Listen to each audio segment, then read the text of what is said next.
हिंदू सनातनी परंपराओं में अगर कहीं कोई बदलाव है या कहीं कोई तरमीम होनी है, कहीं कुछ घटाना बढ़ाना है, किसी की परिभाषा को दोबारा से परिभाषित करना है, यह काम सिर्फ शंकराचार्य का है, किसी कोर्ट का नहीं है। हम मूक दर्शक बने बैठे हुए, हम कब बोलेंगे भाई? मैंने पब्लिकली कहा कि शंकराचार्य हम नहीं जानते, हम उस बारे में हमारा ज्ञान ही नहीं है। चारों शंकराचार्य बैठे, चाहे देश में किसी भी कोई विवाद हो, हमारी आस्थाओं से और परंपराओं से सिर्फ शंकराचार्य की बात आखिरी होगी, खत्म।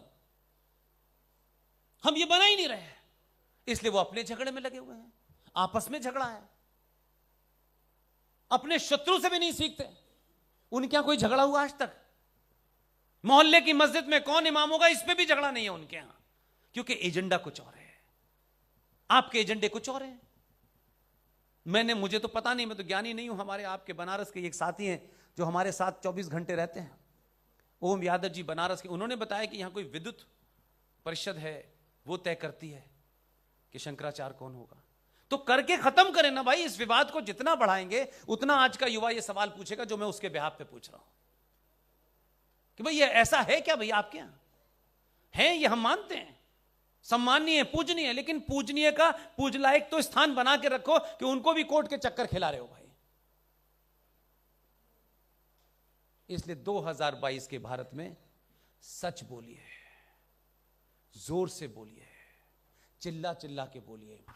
पूरी दुनिया सच सुनना चाहती है, और यही वजह है कि आज के दौर की सबसे, मैं कहता हूं कि परिस्थिति जो मुझे लगती है कि दुनिया में जो बदलाव हो रहा है, आप जिस पोजीशन पे खड़े हैं, मैं पार्टी पॉलिटिक्स की बात कभी नहीं करता, मैंने किसी पार्टी को कोई सर्टिफिकेट नहीं दिया, लेकिन अगर कोई बड़ा काम कर रहा है तो उसकी जाति क्या है, उसका पद क्या है, यह बिल्कुल मेरे लिए महत्वपूर्ण नहीं है।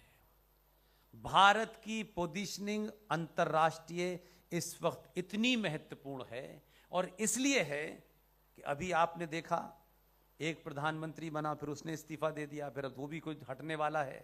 पूरी दुनिया में जो उथल पुथल है, इस समय भारत की पोजीशनिंग इतनी स्ट्रांग है कि आप किसी गलत फहमी के चलते अपना तेरा, जातिवादी, ये इलाका वो इलाका, इन सब चीजों से उठ करके आप ये मान के चलिए कि अगर इस वक्त देश के अंदर सिंगल पार्टी बहुमत की सरकार नहीं होती तो आपका सबसे ज्यादा बुरा हाल होता।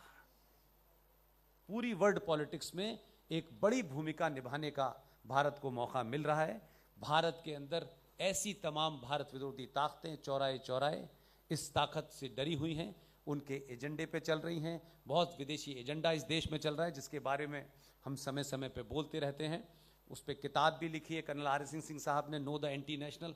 किस तरीके से वो लोग काम कर रहे हैं, उसमें जुडिशरी भी शामिल है, उसमें ब्यूरोक्रेट भी शामिल हैं, उसमें नेता भी शामिल है, उसमें विपक्ष भी शामिल है, उसमें सत्ताधारी लोग भी शामिल हैं। इसलिए आपकी भूमिका बड़ी है, किसी से मत डरिए, दुनिया की कोई ताकत आपको नहीं मार सकती। और आप तो वो लोग हैं कि आप ये कहते हैं कि जो लिखा है उसे कोई मिटा नहीं सकता। एक हृदय हिंदू सम्राट थे हमारे बीच में, जीवित हैं अभी, उन्होंने 95वीं अपनी बर्थडे मनाई है। सब लोग मान रहे थे कि इससे बड़ा कोई हिंदू लीडर नहीं हुआ है, लेकिन भाग देखिए, जिनके लिए कुर्सी लगाता था एक आदमी, अपने ऑफिस की कुर्सियां पहुंचता था पत्रकार सभा से पहले, बहुत सारे लोगों ने मैंने ये कहते सुना है चाय लेके आओ, वो दुनिया को चाय पिला रहा है इस वक्त। इसको भाग्य कहते हैं। 60 गांठ से कुछ दिन चल सकते हैं, लेकिन एक आदमी जिसका नामो निशान ना हो और वो पूरे देश के अंदर छा जाए, और हर किस्म का आदमी हो सकता है, विरोधी होते हैं, वो अपनी जगह है, लेकिन फिर भी इस वक्त अपनी भूमिका तय करें। ये जो आपका टॉपिक है, मुझे तो इसमें कुछ बहुत इसलिए नहीं कहना कि एक तो संस्कृति लिखी है, परंपराएं लिखी हैं, और फिर लिखा है राष्ट्रवाद। इन दोनों से मिलके ही राष्ट्रवाद बनता है, और राष्ट्र में